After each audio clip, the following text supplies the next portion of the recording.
on a scale not witnessed since the Second World War. Israel continues its military onslaught, leading to unprecedented damage.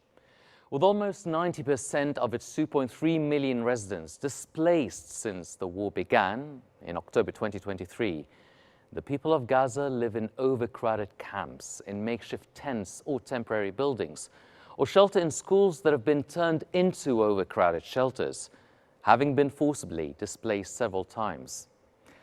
Gaza and Qnews have been most afflicted by the war, sustaining 80% of total damage.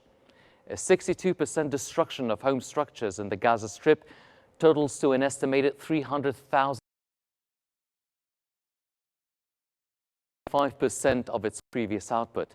The water and sanitation system in Gaza, suffering over $800 million in damages, only covers 40% of Gaza's total area.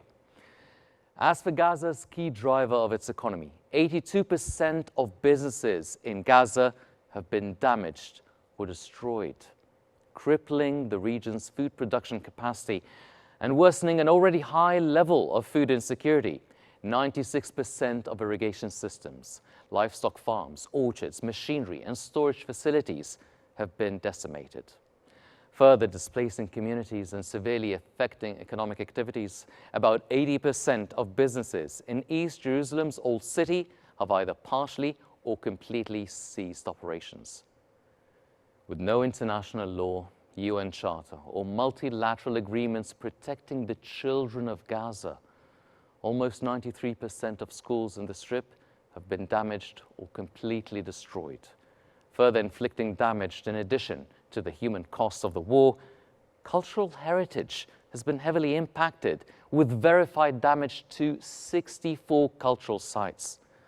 The schema's hospitals, schools, UN facilities, and other protected sites continue to be severely impacted by the conflict, while the 190 UNRWA installations impacted by the Israeli occupation forces attacks. Gaza's remaining hospitals and medical facilities are still struggling, where 538 attacks on healthcare affected at least 54 health facilities, 20 mobile clinics, and 374 ambulances.